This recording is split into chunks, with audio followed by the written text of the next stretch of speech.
Hello, I'm Sheriff Kevin Rambosk, and I want to welcome you to On Scene.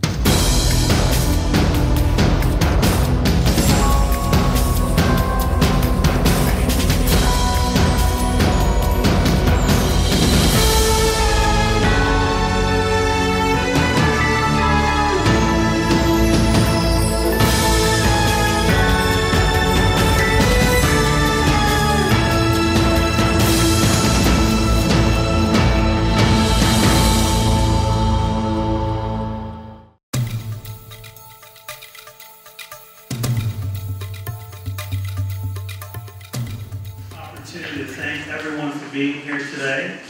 And not only do we have the Do the Right Thing winners, but it's an honor to be able to present something to you today, something special for you. But I just want to take this time to also say to the parents that, wow, these are your kids, and this is a product of what you're doing at home, and we really, truly appreciate that.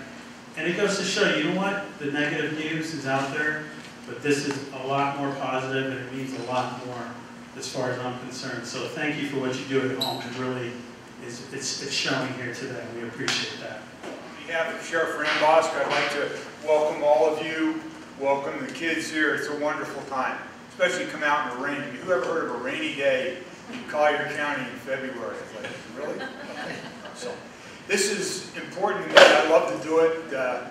Many duties come my way, but this is probably my most favorite one. It's very refreshing internally to be able to deal with a program like this and to hear the positive things that these young people do. It's really, really good. Since its inception of the program, it's acknowledged school-age children, whether it's a private school or the public school setting. We want to honor all the kids from Collier County. Each month of the school year, parents, police officers, and teachers have the privilege to nominate students. So these nominations come from either the parents, teachers, friends, neighbors. Anyone can go on the website and be able to pull the form out and nominate a student for doing the right thing.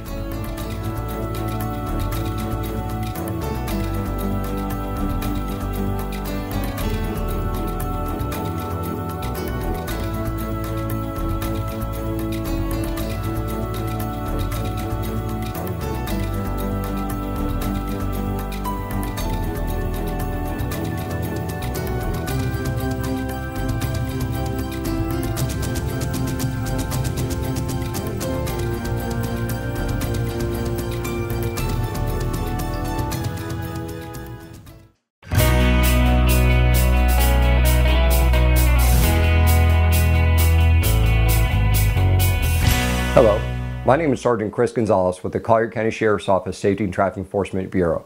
Today I'm going to talk to you about the most common traffic violations that most drivers commit. Many of these traffic violations are the common cause of the majority of our traffic crashes here in Collier County. Speeding has been one of the factors in traffic collisions. Most drivers are usually speeding because they are running late to their destination and are so focused on getting there that they're not concentrating on the safety of other drivers. Regardless of the excuse, driving faster than the posted speed limit is dangerous and can lead to traffic crashes with serious injuries and even death. Avoid the consequences and slow down. Traffic signals are there to safely allow the flow of traffic at intersections. Many accidents occur at or near intersections due to a driver violating the traffic control device. Some drivers become impatient and decide to run the red light, then to avoid stopping and waiting for a few minutes. Running the red light can lead to serious car accidents that simply could have been avoided. As you are approaching an intersection, please stay alert and watch the traffic signal light. It's better to slow down and prepare to stop on yellow than to speed up and run the red light.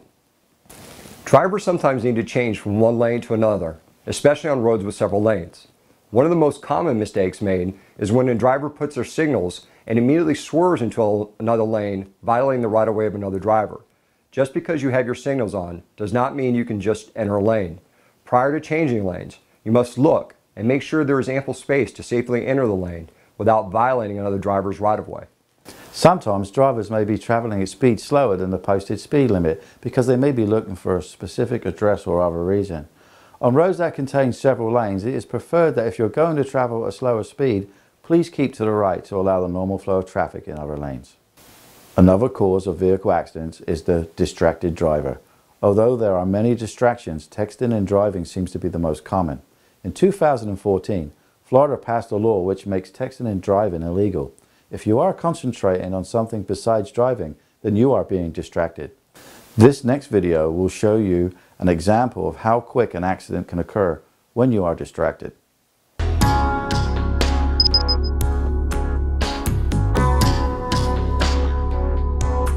Watch out, watch out!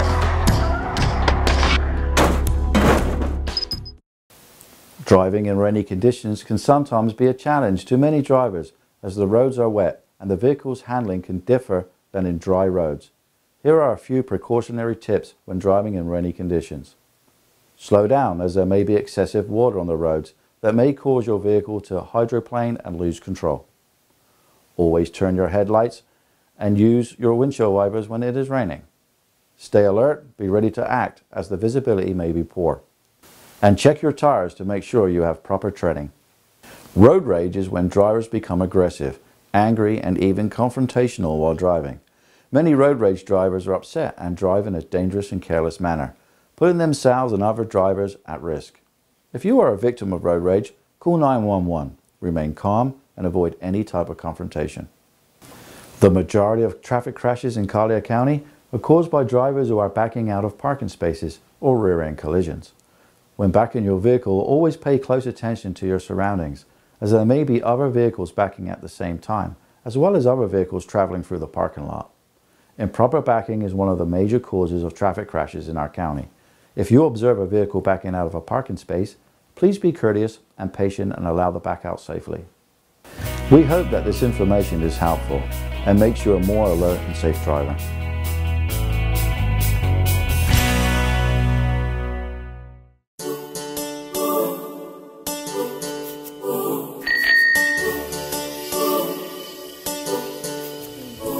Well, good morning, boys and girls. Today we're going to talk about bicycle safety. How many of you guys have a bicycle? Let me see. Raise your hands.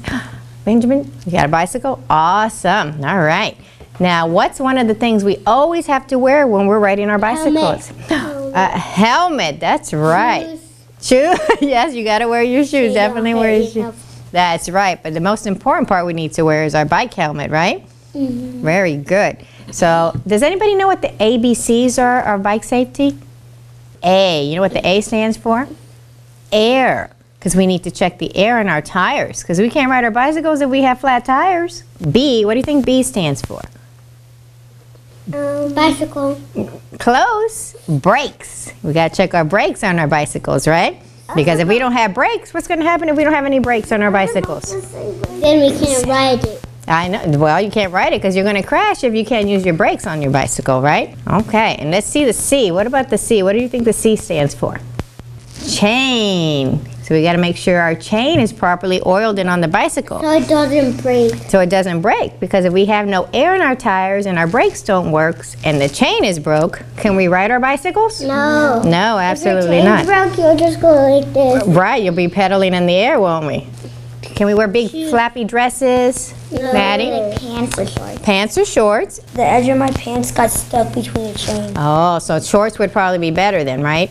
Okay, so we definitely want to wear the right type of shoes, which are either sneakers or closed-toed shoes, and probably shorts so our pants don't get stuck in the chain and stuff. Where can we ride our bicycles? Anywhere?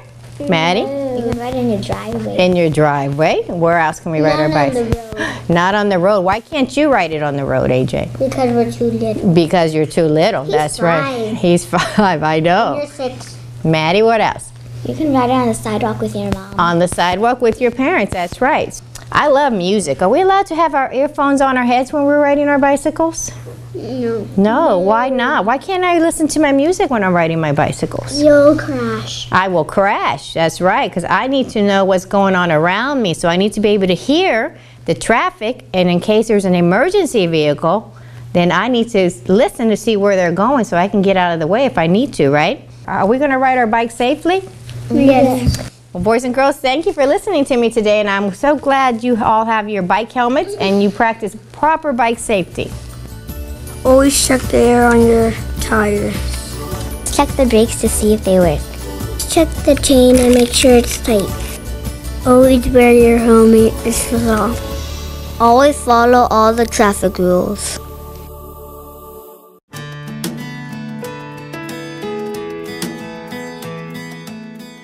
Dial 211, a pretty simple thing to do to access a wealth of information that may help you rest easy knowing there are solutions to your problems. A program of the United Way of Collier County, Collier 211 is a non-emergency helpline with information for a variety of human service needs that you might have, such as daycare providers, counseling centers, healthcare providers, food pantries, rental or utility assistance, and more. 211 is a phone number that every person in Collier County should know about, just like 911. They are different in that 911 is for emergencies, such as automobile accidents, medical crisis, or criminal acts. 211 is for non-emergency human service needs. 211 is free, confidential, 24 hours a day, 7 days a week, and it's operated by trained counselors that are there to assist you in finding the information that you seek and referrals to licensed providers who can help. The services are available in Spanish, Creole, and other languages as well. 911 should be called in an emergency, such as a crime, especially if it is in progress, a traffic crash, particularly if there are injuries, a fire, or a medical crisis. It is important that 911 be used only in emergency situations. If you're unsure whether your situation is an emergency, dial 911 and the call taker will determine whether you need emergency assistance. When you reach the home page, you will notice at the bottom of the screen a place to live chat with a counselor, or you can send a text message to a 211 counselor right from your cell phone by texting 898-211. Between 911 and 211, we've got you covered.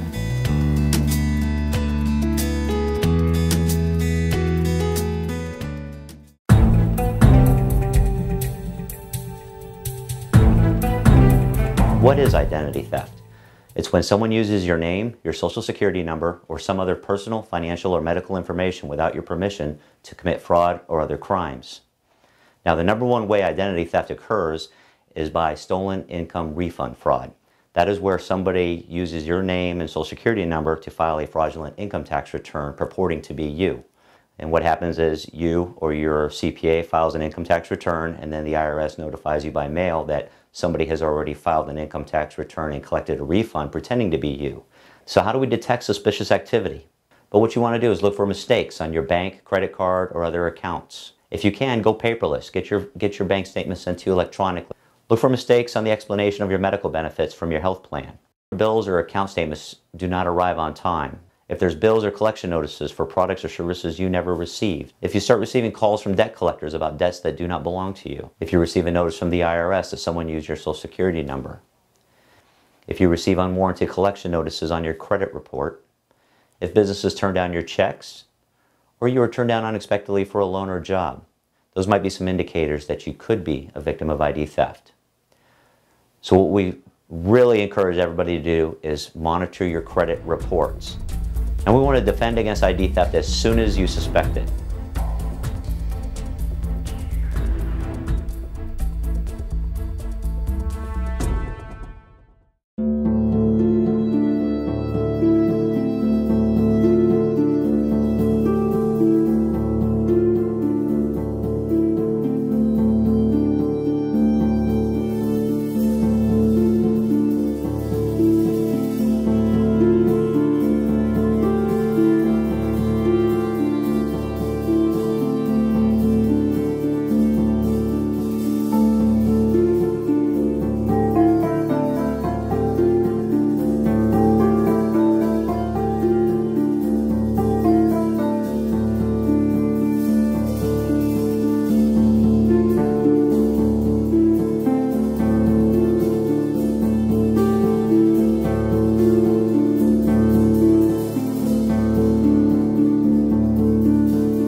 We hope you've enjoyed our program, and we look forward to seeing you next month.